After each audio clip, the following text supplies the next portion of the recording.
Hello, everybody. So, this is a different format for today because we're doing a booktube book club with my internet friends. Boop, boop, boop. We got Jay and we got Rosika. They have their own channels. Check them out. We have a series that are happening, video book clubby thing on each channel. And it's just a fun guess who's going to upload first at this point. So, watch them in any order you feel like. Especially once they're released. And I will pass it over to them to say hi and introduce themselves. Hi, I'm Jay from my 0.25 life crisis. I also call it my quarter life crisis. And I talk about books, writing, and whatever I feel like it. Hi, my name's Rosika, and I'm from the Midnight Reader. And it is not a race to get the videos uploaded and edited on time. My life is just chaos. I'm recovering from laryngitis. I have a small child screaming in the background, and I got up 30 minutes ago. So that's the level of energy we're bringing to book club today. I represent the slackers. So I will first introduce the book for everybody that we read. This was my choice, which a little devastating because I didn't love it. But, hey, spoilers. So it's called The Dangers of Smoking in Bed by Mariana Enríquez. And it is been critically lauded for her unconventional and socio-political stories of the macabre, populated by unruly teenagers, crooked witches, homeless ghosts, and hungry women. They walk the uneasy line between urban realism and horror. The stories in her new collection are as terrifying as they are socially conscious and offer breath and body to much that goes unspoken: fetish, illness, the human body, the darkness of human history, written against the backdrop of contemporary Argentina. And it is translated from the Spanish. So it checks a lot of bookie boxes. So we're going to start with our just non-spoilery overview thoughts, if you will. So if y'all haven't read the book, feel free to stick around for this portion. So this book was really out of my comfort zone for like choices, which is one of the reasons I wanted to read it. Like Kelly said, it's kind of in the macabre. I would class this as a horror short story collection. I really, really loved the chance to like read an author who is not an English fiction author. I really loved that this was a story that was translated from Spanish, which I don't have a lot. I haven't read a lot of books like that. I will say it was not my favorite. I'm sorry. But also, I think that's partially the reader. I am not a big horror person. And the more horror I read, the more I am sure that I'm not a big horror person. There are definitely some stories in here I really, really enjoyed. There was one I can't remember any of the titles of the short stories, which is telling. But there's one about like a woman who's like obsessed with hearts and their like dysrhythmias, and as a medical person, I thought she threw in enough of the medical that really like jazzed me. There's also just like a couple of really kind of haunting, creepy stories that I find myself thinking about, even though I didn't really enjoy them at the time. They're still living rent free in my brain, and I feel like, that says something. I'm also really curious to see what Jay thought about it because Jay speaks more than un poquito Spanish. Well, I speak no poquito Spanish. So I'm like, there's a lot of Spanish language, Spanish culture that tends to like kind of cross over in the story. So I was interested to see what Shay thought of it. Go, Jay. No poquito Spanish, the official way to say no Spanish. No Um, poquito. well, I definitely don't speak enough Spanish to like have read an untranslated version of this. And if there was like little bits of conversational Spanish in there, I don't remember it. Like there's a 50-50 chance I understood like a sentence in Spanish. It's interesting because I also had middling feelings about this book, but for probably different reasons than maybe Rosica. I personally I like horror elements. I wouldn't classify this as horror. I could say it was haunting. I think there are aspects of it that are horrifying, but it doesn't. It's not like fully. It doesn't feel full horror to me, but I like the spooky, the creepy, the weird elements. I just wish that there were more of them. Um, and I, like Rosica said, I liked reading some like stories that took place in a South American culture because before I started traveling, I didn't have as much experience in that. Hi, young man. Sorry, there's a dog here. No dog reveals because no dog reveals. But oh, he's so cute. I'm so sorry. I'm so sorry. Okay, but what was I saying? Oh, I liked reading stories that were set in a culture that wasn't like a US based culture. I just wish that the story collection itself went deeper into any of the stories, any of the themes, any of the plots that it was um, exploring at the time. Yeah. Yeah, I think we all, maybe for different reasons, landed in a similar feeling of the overall collection because, again, extra disappointing when you're the one who chose it for a book club, but I liked her earlier collection better, Things We Lost in the Fire, which is why I was excited for the secondary collection. And all the covers are bomb. Fucking love the covers. Which I guess maybe should have been a sign that I wasn't gonna love the collection because that's my lot in life. I think there was two stories overall that I really liked, and but a lot of them I felt like didn't like they were getting somewhere, they were going somewhere in my opinion, but they didn't quite hit the landing. They didn't go far enough to like earn some of the like grossness and weirdness that a lot of the stories contained. And so it didn't feel very satisfying, I guess is the way to put it. Talking about what Rosika and Jay are mentioning as far as horror, not horror, I think it's like a very unique, like literary horror, modern day urban magical realism. So it is kind of a niche category. It doesn't have, it pulls back from some of the obvious tropes or fun gimmicks that I think someone who's solidly in the horror camp would be expecting. But it also dives into some of the like macabre and uh, grosser human details than like what maybe a literary one would have maybe skirted around or like faded to black on some things. So I think that's why it's kind of in this weird middle area. Um, yeah, so always a risk with a short story collection. They tend to be hit or miss, just in and of themselves. But I think it was interesting to read something else by her, and I'll be curious if I reread her first collection, what my thoughts were comparing versus just my memory of it from a long time ago. I think that is a good overview for our non-spoilery thoughts. So I think we'll start navigating into maybe some spoilers, but feel free to stick around, folks, if you haven't read it, because you might be intrigued and or you might find out more if this is the book for you or not. I do want to say that I'm interested in reading her first story collection because I liked her writing style a lot. So I could see how, like, the only issues I had with this collection was like the pacing of the story. So I feel like I'm still interested in reading more of her work. I still have my WhatsApp notes that I sent you guys summarizing each of the stories if you want me to read them aloud. Sure, do that. Okay, sounds good. All right, so the first story, Angelita Unearthed, 4 stars. I love the disturbing dead baby and how it walks. All caps, how it walks. Like it's not a ghost. LOL. Love that other people could sometimes see the dead baby and probably peed their pants. Loved how the ending was simply unresolved. Like it was such a fun subversion of the Ghost Quest storyline, saying, like, I need you to do this thing so I could be at rest. I did the thing you wanted. Now can you be at peace? No? Well, fuck you.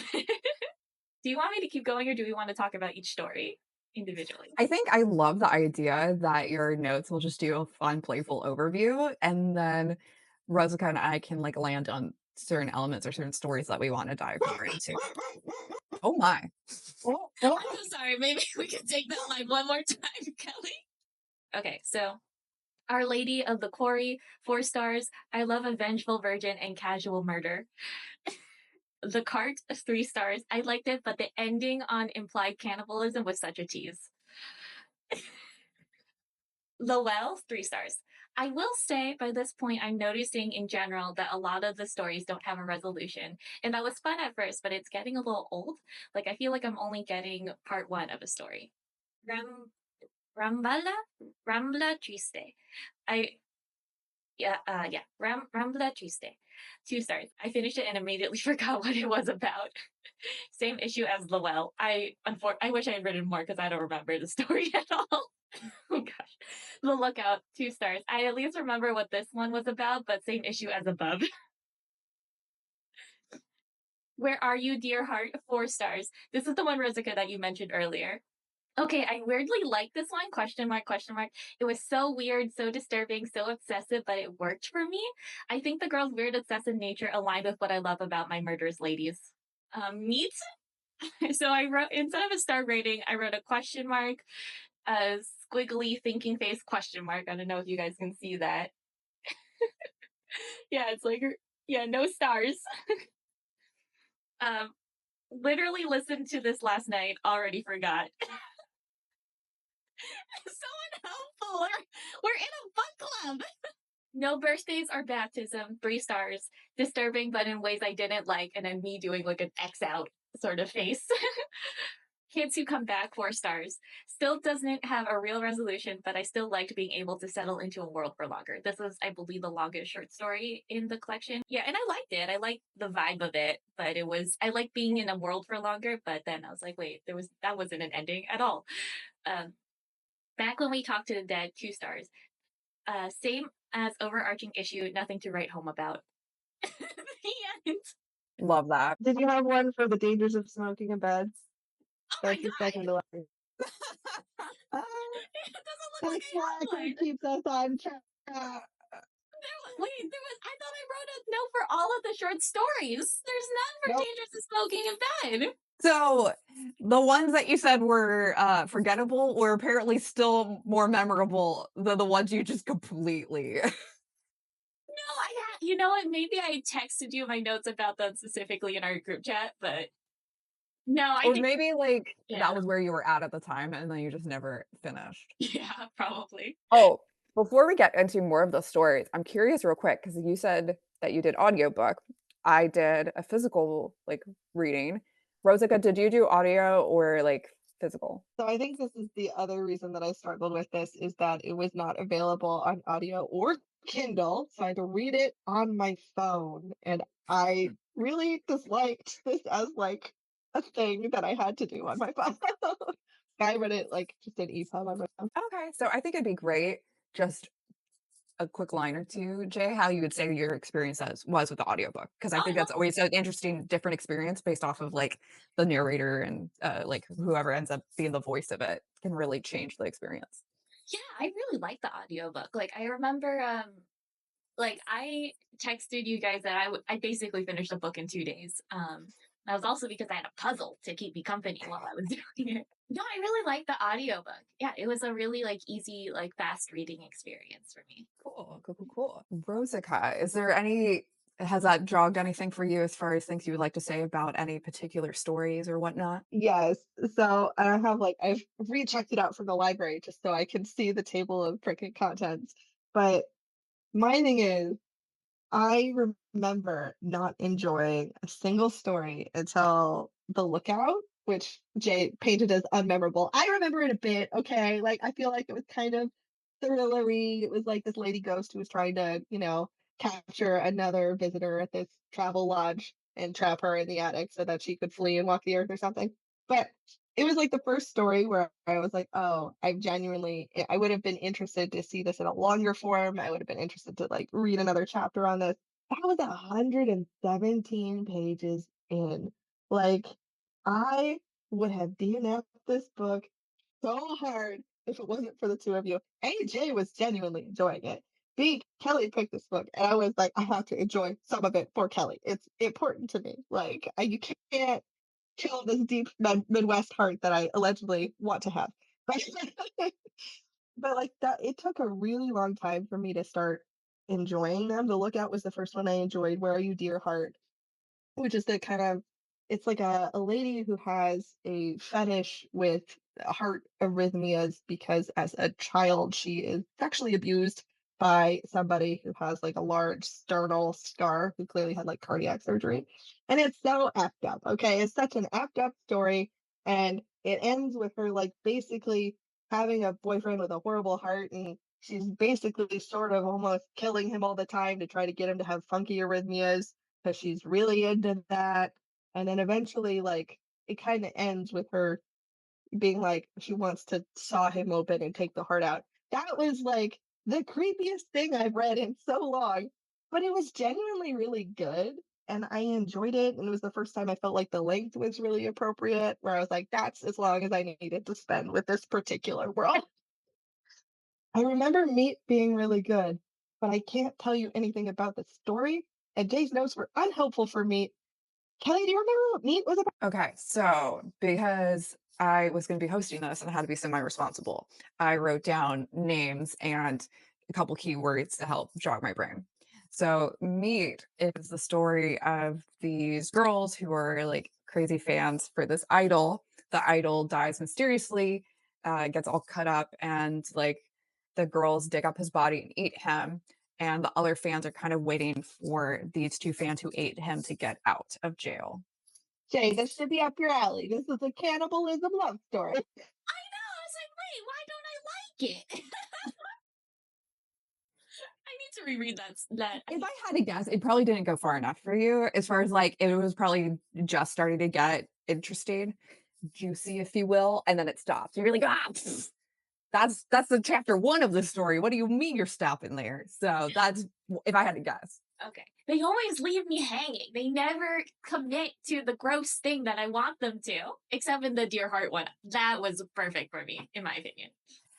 I think they commit to the gross. I don't think they always achieve an endpoint that's satisfying. I think there's because like for me, it's one of those things where it's like I'm not a huge fan of grossness. And I'm not a huge fan of like gore or horror either, much like Rosika.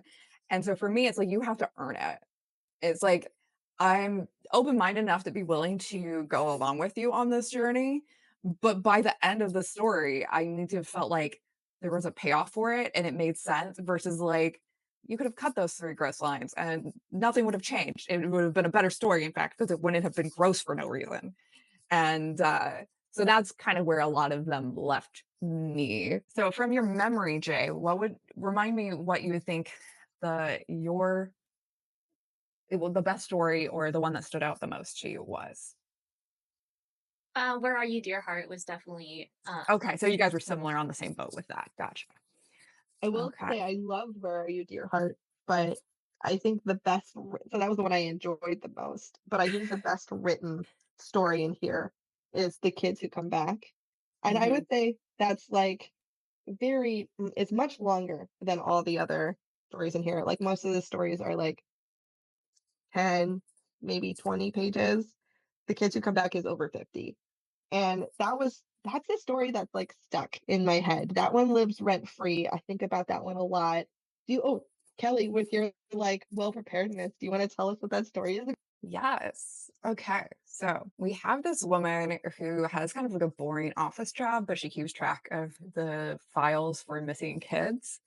And she also has a connection with a guy named Pedro, who's like a journalist slash police reporter. He works with the police. She kind of becomes fascinated by this beautiful street girl named Benedice. So she kind of keeps track of that case and is like asking Benedice's friend, like other street kids about her, things like that. Unexplainably, these missing kids start reappearing in parks. No one knows why. The kids don't know why, but there's just like this eerie, haunting quality to the children that, like, even though and they look the exact same as when they like left, but like the parents will take the kids home and be like, yeah, I don't know what's wrong with this kid. This is not my kid. And they're like, that is definitely your kid. And they're like, nope.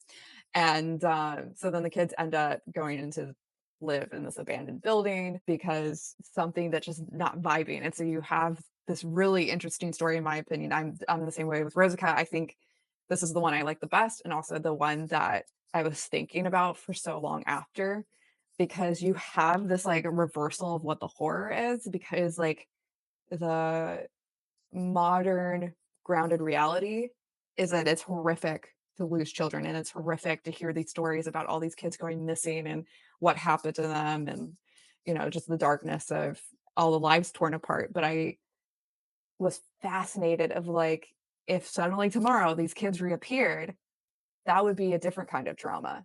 And like, even if you couldn't point a finger on it, the kids would be different, the parents would be different, and our society wouldn't be the same. And also, like, what does it mean about us that we as a society have gotten just so used to kids going missing that it'd be weirder and harder for us to deal with if they just all showed up again.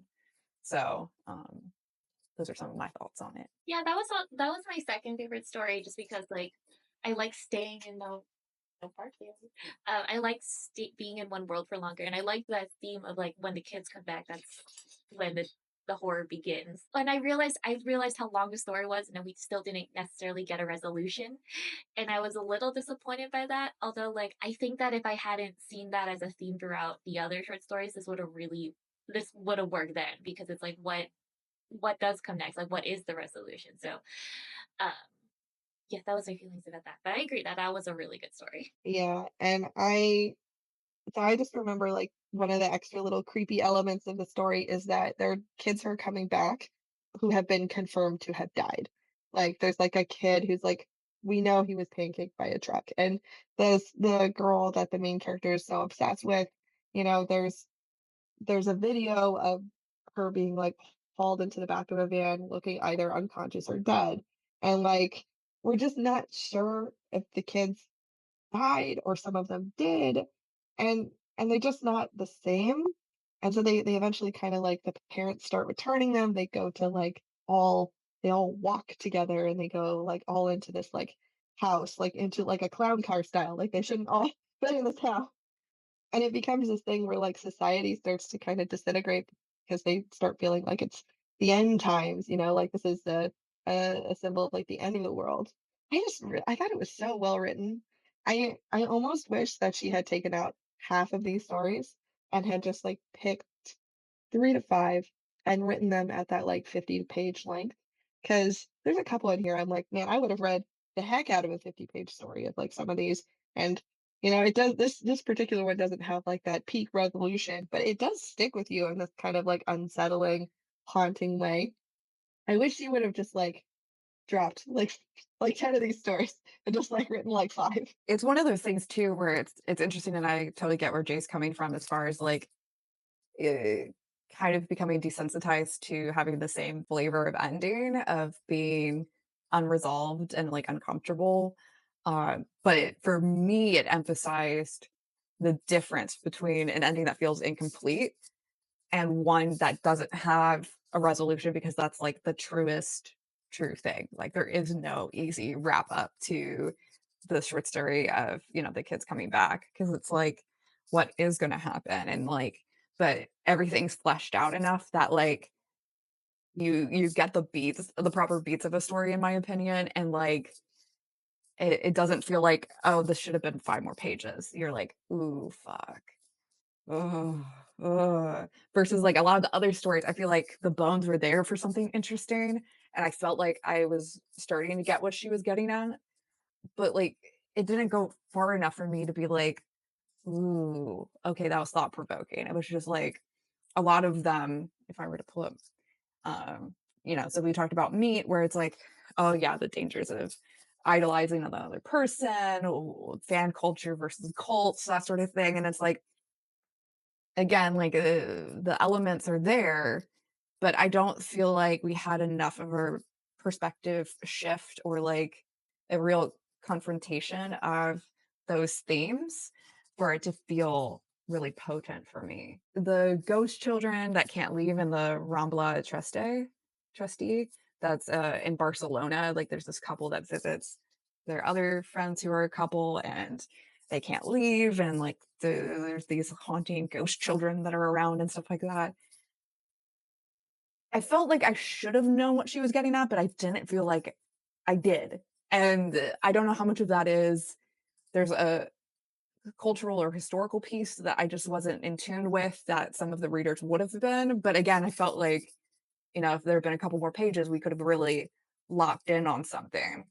Same thing with like the well, you have it to where like you find out this family of like really anxious people went to a witch to take out their fear, and they're like, we'll just throw it all into this young child because that will clearly not have any consequences or repercussions. I guess it was something about generational trauma, but like it just didn't quite get there for me. I don't know. So that's a lot of the stories in this collection. I wonder if she's published like in an online magazine the kids who come back, because it is one that I would recommend for folks. I just don't know if it's worth slogging through the whole collection or like buying a full collection just to read that one. I think my second one would be I think it was the last book in the collection called Back When We Talked to the Dead, which felt like a secondary note. It was very similar theme to Kids Who Come Back because the idea of these kids playing around with the Ouija board. Julietta's parents disappeared, and so she's trying to ask the spirits about them, and the spirits are bothered by one of them, so they're trying to figure out like which of these young girls is making the spirits cranky. Pinocchia's brother Leo comes home, but then you find out he did it. And the spirits are actually bothered by Pinocchia because she doesn't actually know anyone who's disappeared. So you get this like slight nuance of class plus the disappearances and like how, you know, the have and have nots are not just in material items, but also like in the like relational reality of, do you have an intact family? Do you have this like insular security of knowing that everyone you love is still here? And so I thought that was an interesting kind of like sub note, sub bullet that kind of fit along with Kids Who Come Back. Was there any other ones that you particularly wanted to talk about before we dive into a question I have for you? Can you remind me what Dangers of Smoking in Bed was about? That short story. She's smoking in bed. That's her whole thing. But that's a good question. Let me for the ones that we haven't talked as much about, I will just give the briefest of rundowns on those short stories so that everyone's on the same page. So we have Angelita Unearthed, and the idea is that the grandma, I can't remember who the baby belonged to, but baby's dead, and the baby becomes a ghost. And part of the reason is because the bones were buried in the backyard of the childhood home, but they moved away from the childhood home. And then that backyard got dug up to make a swimming pool. So now it's in limbo, so to speak. It's not at rest anymore. And so it's haunting this younger member of the family being like, no thanks for me. And you have the grossness of a more, not only tangible, but it's not a generic ghost. Like she goes into very grotesque and detailed description of this ghost in Biba. And it walks, and it can walk on its own. It doesn't float like a ghost. She has to carry it in a backpack. It's like It's a whole kid and caboodle. Child. The decaying baby. I did not appreciate the visuals of the decaying baby. I was like, when can I finish the story? When is the story done? Please let the story be over. I do not enjoy it. To be fair, I feel like everyone in that story also wanted that story to be over. Right. Then we have the cart. The idea is that this drunk guy is hanging around in this like neighborhood subdivision situation, and he poops or throws up or something, and then like these guys who live in the neighborhood are yelling at the drunk guy, and then this other dude's yelling at the dude who's yelling at the drunk guy, and it's a hot mess. The only one who stood up for the homeless man is the mom of the narrator's family. So then slowly after this incident, the neighborhood is being destroyed, just kind of ruined from within. Things just are not working out. People's businesses are crumbling, houses are going awry, there's food shortages, electricity is an issue, except for the one house, which is the house of the mom that stood up for the drunk guy. So now they're in danger because they are the only one not impacted by this essential curse. And they're like, oh man, we got to pretend like we don't got electricity. We got to make sure that they don't smell the food we cooking up in here. And I so then like in retrospect, I enjoy that story so much more. Like as a literary thing, I'm like, oh yeah, because like as a community, if you lose your empathy and compassion for like the lowest people in your community, you lose like your heart as a community. You lose your soul. And like it's a karma story. It's like you don't treat the lowest person who's literally just shitting in the middle of the street. You don't treat him with kindness or dignity or empathy, and so you lose your soul as a community, and they're cursed. Like in retrospect, I'm like, what a cool story. At the time, I was like, why is there so much poop in this story? Why is there so much poop? Why is everyone so miserable? But in retrospect, I'm like, huh, cool.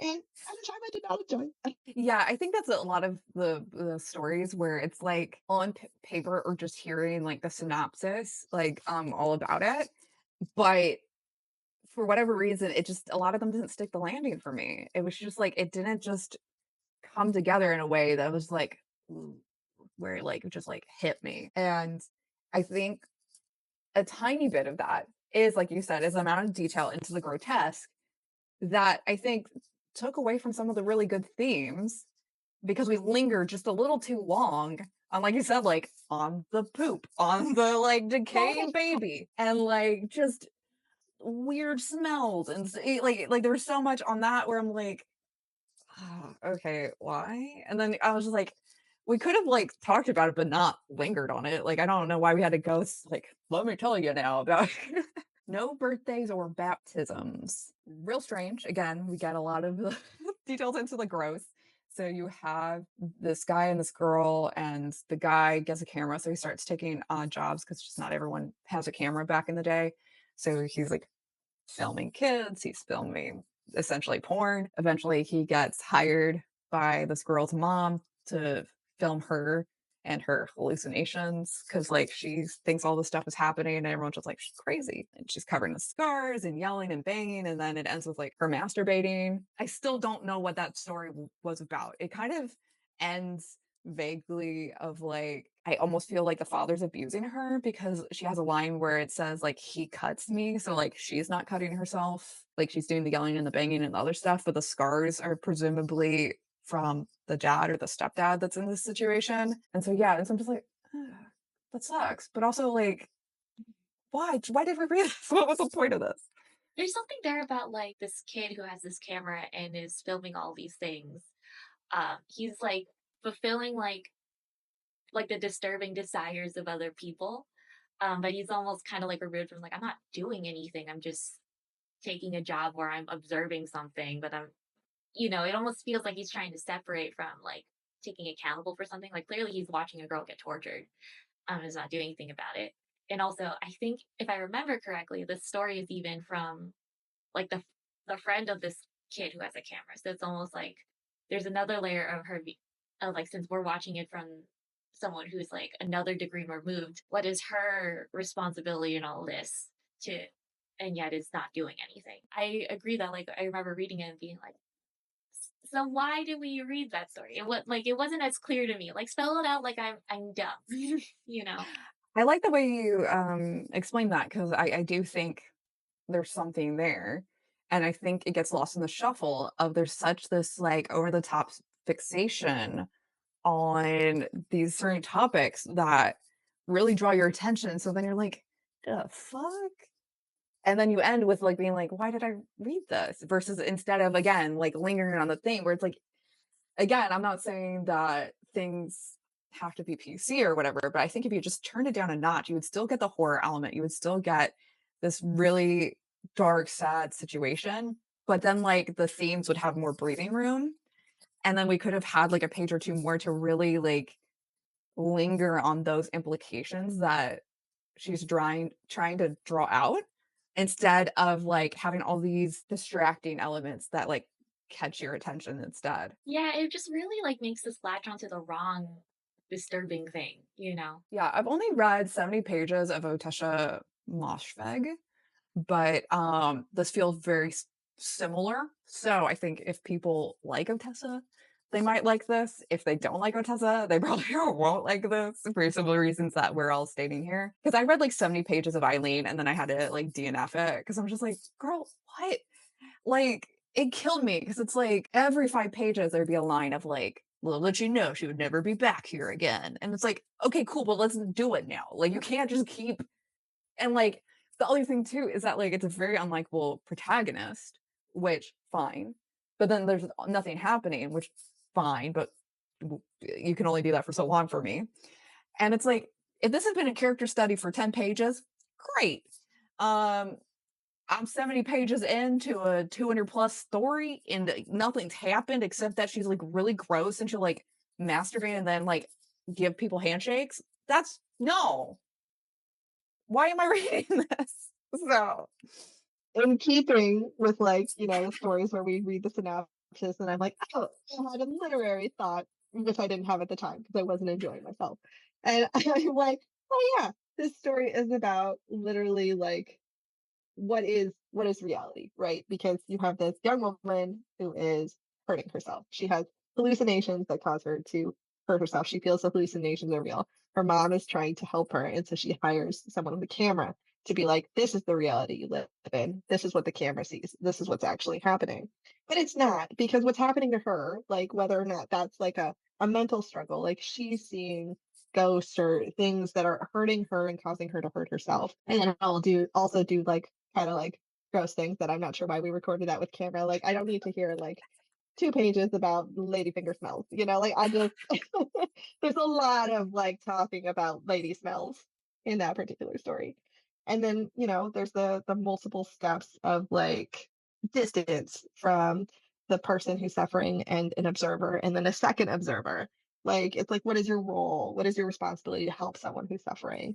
At what point are you just part of like an audience that's making her suffering worse?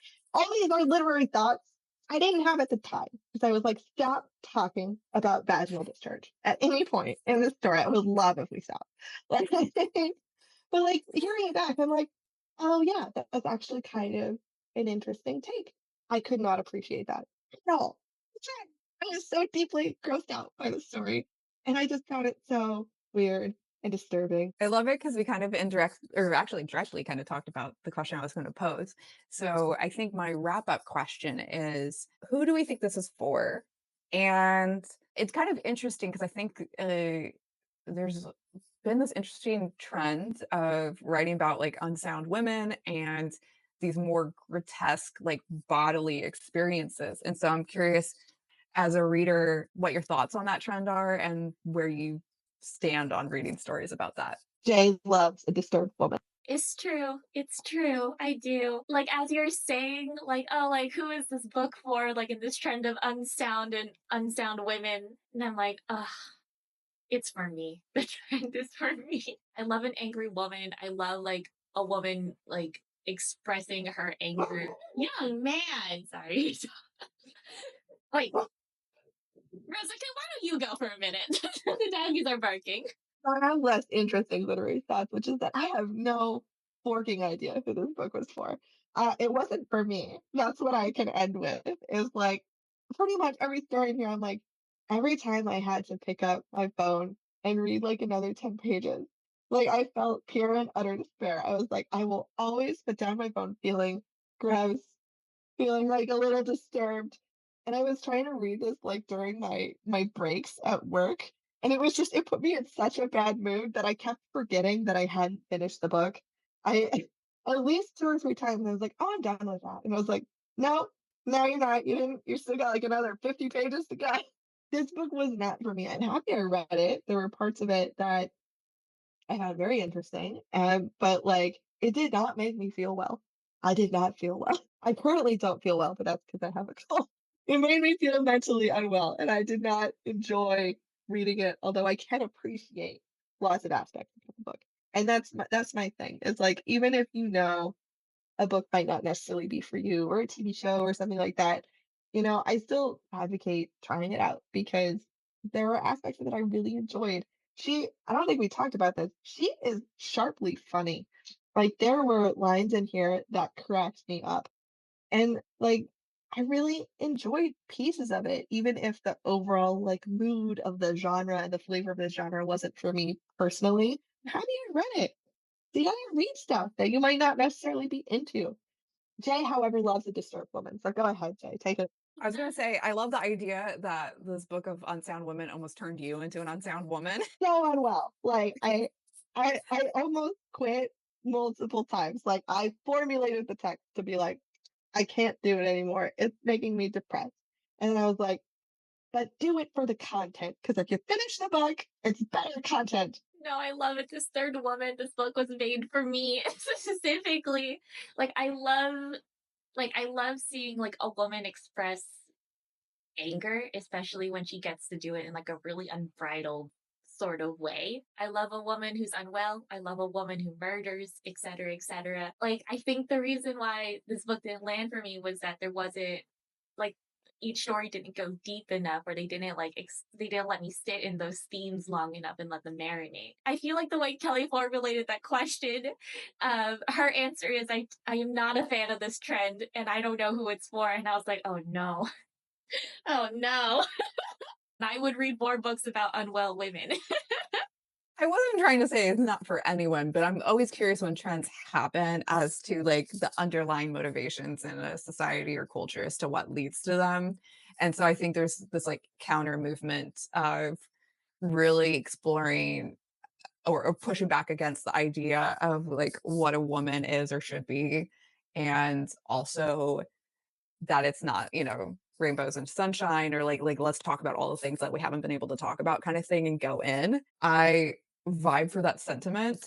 And I do like books on unsound women, but like classic. I'm like love the bell jar. But for me, I don't like grotesque for grotesque sake. And I don't like the idea of like when authors are only employing grossness to see how much they can push the envelope before they like alienate the reader and push them away. And I don't think that's a valuable use of anyone's time. I want there be purpose behind it. And I don't think it needs to be ratcheted up to 11 in order to achieve a literary result or for that element to have meaning in the story.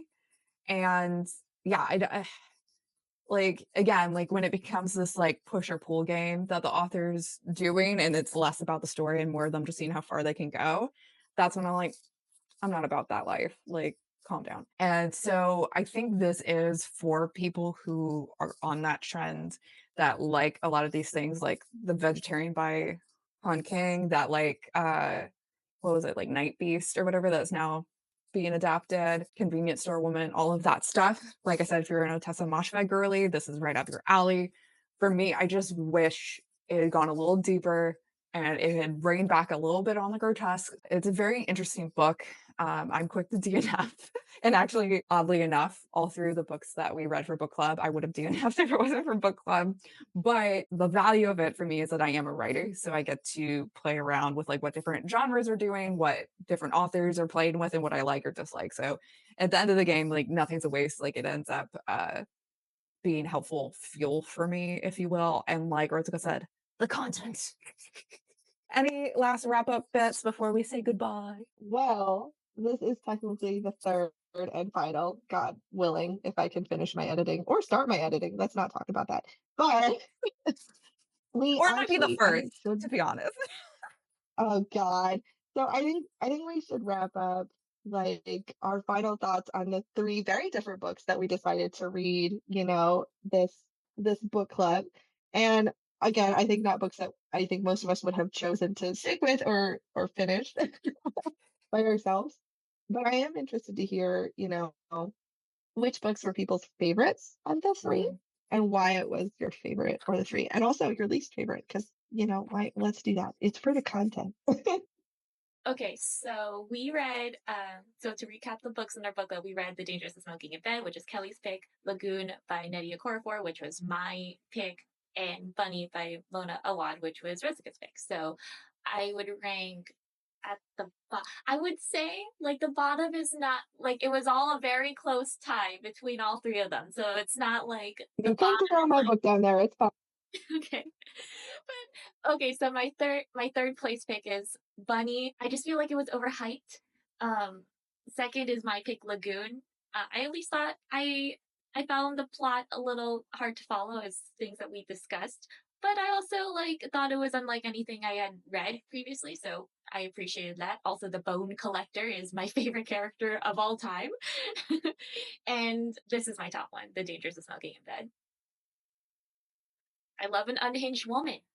So very interesting. I have a very different ranking.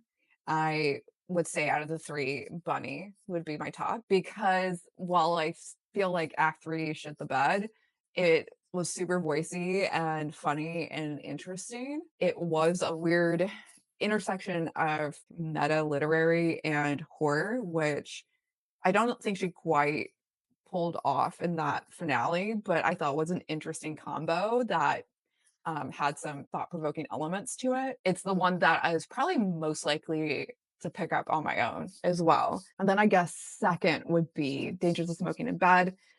Again, always hard to rate books versus a short story collection because, like, certain short stories in this collection I would have definitely put after Lagoon.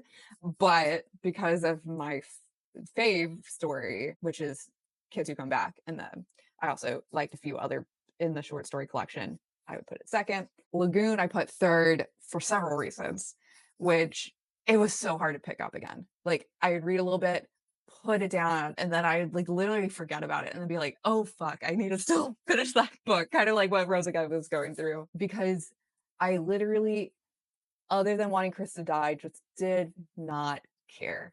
I was just so uninvested. I didn't get what was going on. There was no stakes. And again, I think it just, I don't think I would have ever loved it, but the fact that my expectations were for a hard sci-fi, and then it's like Nigerian folklore, magical realism, where it's more about a society than a group of characters, that just kind of rubbed me the wrong way, because I got a very different book than what I thought I was getting going in. This is the best thing ever because all of our choices are different. Because I would have picked Lagoon as my favorite of the three. This pleases me so much because it's all the joy of a book club, because you can all read books that you find dramatically different in enjoyment.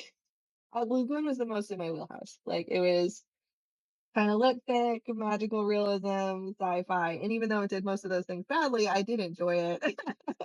I am gonna rank Bunny second because even though, like Kelly said, it really shit the bed in like the back half of the book. The first half of the book was enjoyable, and it was the first time I've read a book that could be classed as horror, um, in any way where I wanted more horror. Like, that was the first time I was like, more chainsaw, more head explosion, and then I definitely would put The Dangers of Smoking in Bed last, even though I really did enjoy, you know, the that one story and two stories, honestly.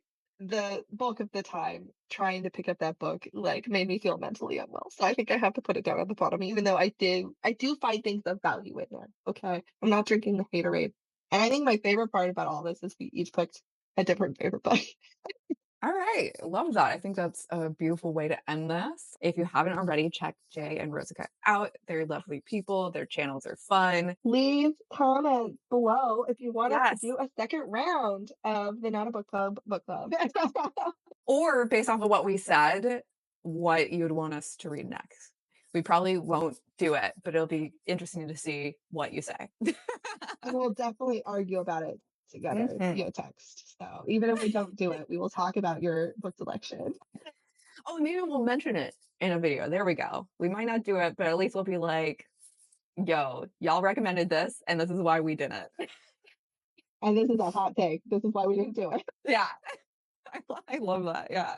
All right. So like and subscribe for more. Check these girlies out and see you next time. Bye. Bye.